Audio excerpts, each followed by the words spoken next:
let's catch up. I'm Gabby. Sorry, I'm covering my mic. I'm Gabby. This is the Ink Bunny. I couldn't find a single pair of ears to do this video with, so you are bunnyless for a moment. And I talk about books.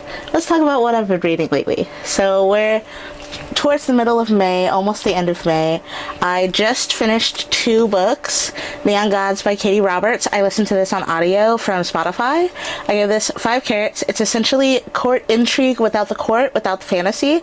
Mount Olympus is more of like a high-tech city. You have the upper city and the lower city. Lower city is ruled by Hades, but everybody in the upper city thinks he's a myth. We meet Persephone, which is one of 3 of Demeter's daughters, and Demeter is power hungry. She is what people would call a conniving woman, and she wants power. In order to gain this, she decides to sell, quote unquote, sell her daughter's hand, Persephone's hand, in marriage to Zeus. Now, Zeus is the most powerful, quote unquote, god on this court, and he is accused, not to his face, of course, but accused of murdering his last 3 wives. And Demeter thinks it's a good idea for her power trip to give Persephone to Zeus. Persephone says, fuck that noise, and she leaves. Zeus sends 2 men after her, and she crosses the river Styx. She's not allowed to do that. She's not supposed to do that, but she does. She crosses it right into the arms of Hades, who is more man than myth. And let me tell you, the spice was 5 out of 5.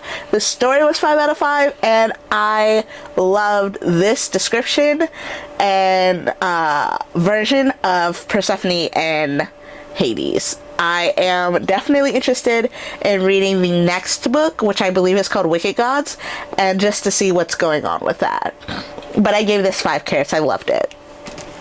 Also, the audiobook has a male actor for Hades and a woman actor for Persephone, and it was chef's kiss. The next book I finished was a buddy read with Rihanna. I'm pretty sure that's how you say her name. Rhyanna. Rihanna. That's Not My Name by Megan Lally. I also finished this today. I read the last... Holy shit. I read like the last... of it. I was on page like 91 or something. Yeah, so I read the last 206 pages today. It was amazing. I actually went to the doctor's, and it had my blood pressure up. They were like, we're just gonna take your blood pressure. And before I could tell her that I've been reading this super spooky, eerie, creepy, had me on the edge of my seat book, she's like, oh my, your blood pressure is really high. Yeah, because I've been reading this thriller. Check it again. I'm gonna be fine. Please don't keep me in the hospital. I have things to do. You know what I mean? Like, I read books. This is what happens to my body when I do this. But this is amazing. I gave this 4.5. It's about a girl who is missing, and she doesn't know her name. She doesn't know anything about herself. She has amnesia. She's found on the side of the road and taken in by a police officer. This police officer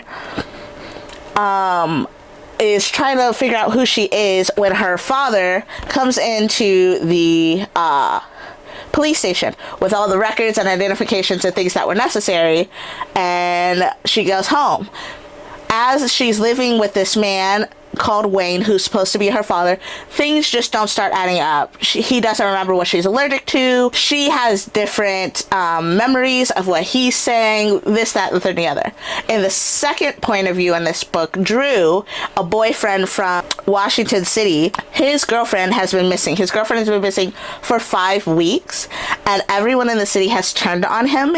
He was like a Boy Scout, head of the team, this, that, and the other. Everybody has turned on him because they think that he did something to his girlfriend. So he has been trying to find her, and this novel is essentially the culmination of his efforts and his friends' efforts, and the girl who can't remember her own name. It was terrifying.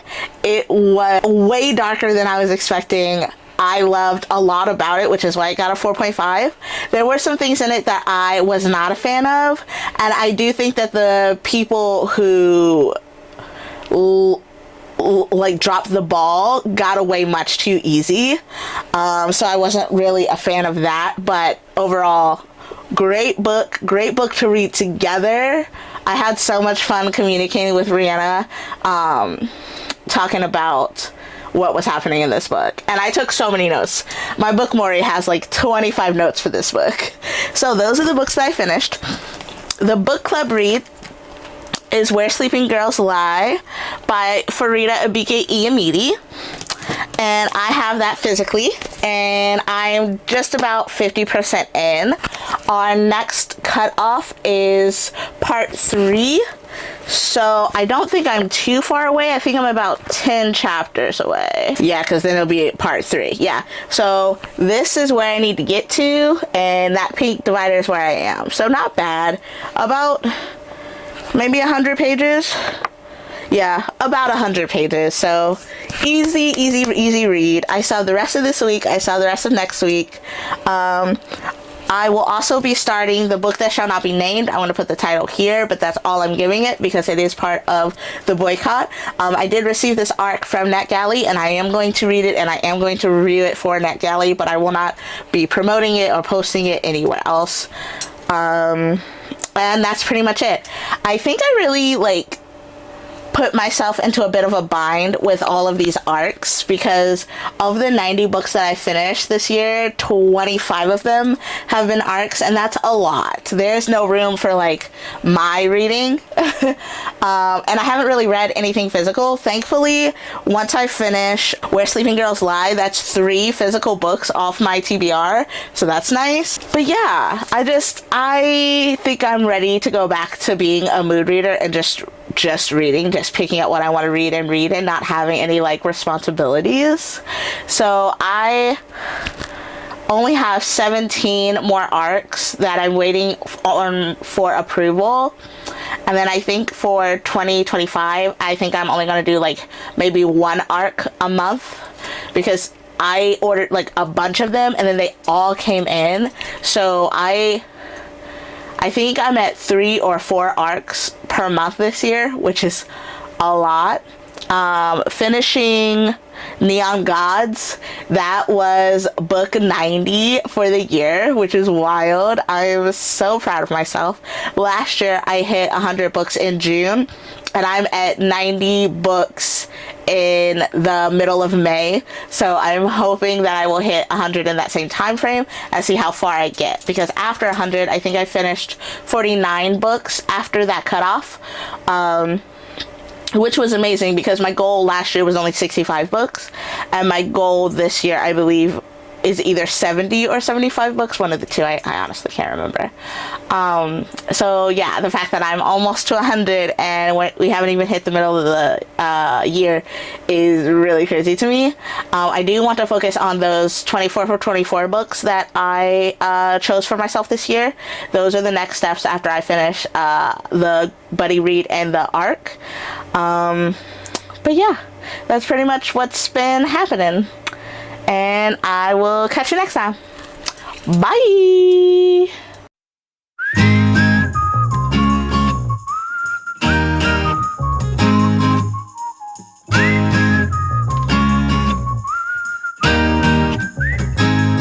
Hey, I'm back. So yeah, let's do this. Last night I finished The Books That Shall Not Be Named. I gave it 5 carrots. I'm really upset about this publisher situation because I want to tell the world about it. It makes the 4th book of his that I've read. I read this in one sitting. I devoured it. It's the 4th book that I read, and it's the 4th book in a row that I've given 5 stars. They are an auto-buy author for me, so I really hope they get a new publisher. Okay, moving on. Today, I really only have 2 books left to read. We have the book club pick, Where Sleeping Girls Lie. I am 200 pages in. Yeah, I'm 200 pages in. Our goal is part 3, which I believe is chapter 30. So this is all I have left to read before we hit our new stop. I am liking it so far, and I think that she's trying to give Sade LGBTQ vibes, but it's very closeted and weird. Like, maybe she just doesn't know that she's into Persephone. I don't know.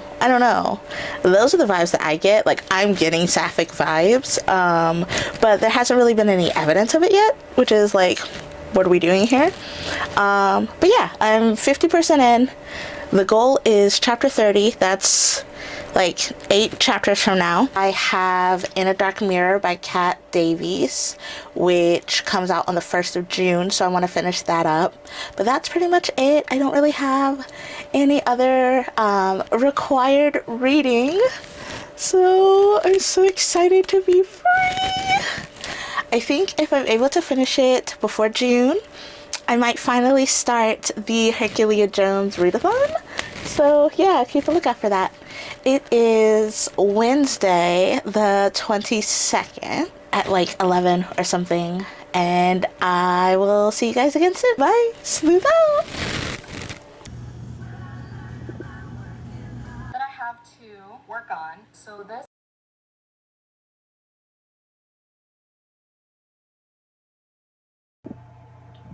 Hey, so it's 3:41. It's the 28th of May, and I have finally completed Where Sleeping Girls Lie by Farida Abiki Iyamidi.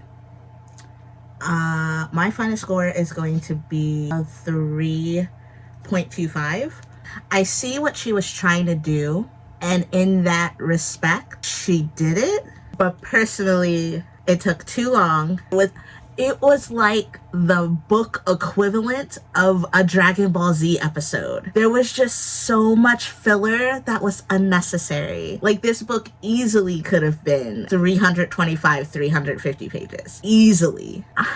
There wasn't a lot of build up for me. It was just kind of like, oh, Elizabeth goes missing. Where is Elizabeth? We should help find Elizabeth. Let's do one thing. 4 chapters later. Let's do another thing. 4 chapters later. Like, why is there so much time in between these different aspects of you attempting to find your missing roommate? Like, if you cared, wouldn't that be the only thing on your mind? Wouldn't that be the only thing that you have time for? You know what I mean? Like, the pace of the book just seemed so at odds with the actual events that she was trying to convey. Also, I loved the characters. I loved Baz. I loved Persephone. I love the, like, sapphic tension. Like, I'm not saying that the book was bad. I'm just saying that, like, editing, like, it did not need to be this long. But essentially, you have Sade, who is accepted into this boarding school, high school vibe. It's very dark academia. They all have uniforms. They all are sorted into houses based on what their interests are. And all of the houses are named after, like, famous scientists. And they wear ties, and the ties match the house. And yada, yada, yada, yada. And it's fine. A house sister. So she gets a house sister and a house brother. Elizabeth and August, and they're supposed to make her feel at home and help her understand where she's going, this, that, third, the other. I don't even think it's like a week in and Elizabeth goes missing. Just poof. Nobody's heard from her. Nobody's seen her. She's just gone. And Baz, her best friend, decides that he's going to look for her, and Sade decides to help. And there, the story really should have just started picking up in momentum. Why did Elizabeth go missing? Who did Elizabeth know? Who was Elizabeth last seen by? But, like, all of these things that immediately hit me as I was reading came to them several chapters later. Oh, we should look at student records to see if we can find people with these initials. We should look at her whereabouts the last time that she was seen. Like, why did that take you 15 chapters to figure out? I was very frustrated at this shoddy detection that was in this book. I felt the feminism, but it felt like it got overshadowed. At any point in which feminism was, like, at the forefront, other than, like, the painting in that house, if you know, you know, like, it felt like the story parts were pushed forward by male characters, even after all of the work was done by women. Like, if you've read it, you're gonna pick up on what I'm saying, but I don't want to spoil it for you, so I'm not gonna go into depth. But that is why it's a 3.25, because I really liked the characters, and once it ramped up, the actual plot, the reveal, and why we were in this situation in the first place was intriguing enough to keep me going. But all of those things that I mentioned earlier are negatives that just kind of like knocked down the score as I went through. I own her other book, Ace of Spades, and I haven't read it yet, and I'm hoping that it's not as like fillery as this one. I don't know, man. It was okay. It just wasn't great. And we had a lot of people of color in this one. We had a lot of like LGBT rep. Like I was hoping for more. And then we got to the chapter with the huge reveal, and like it wasn't really a reveal. I saw that coming from like 6-8 chapters in. Whenever the girl from the game sees her, I knew that was what had occurred. And that reveal was like 40 chapters later. I don't know. The book was just so long. It just seemed so unnecessarily long. But finished. Book 92 down. 3.25 is our final score. I can't wait to re-wake up because it's 3 a.m. so I'm about to take my ass to the bed. Re-wake up in the morning, and hopefully the girls will be close to finishing or finished, and I can hear what their thoughts are. But book 92 down, and now we're on to something else. Bye. Put my thoughts in a vlog. I started in my phone this morning. It's that first of the month motivation.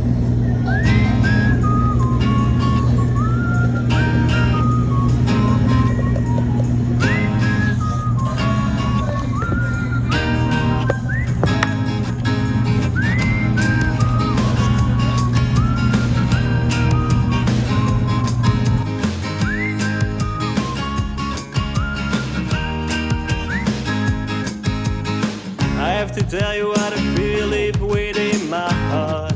Ooh. It's coming out and almost tears me apart. Tears me apart. It seems like a new kind of mystery for me. But if it is so, then let it be. I can't deny the love I feel inside for you. I love you, yes I do.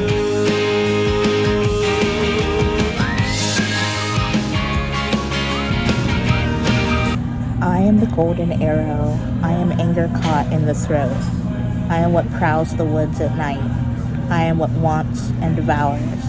I am the heart on fire.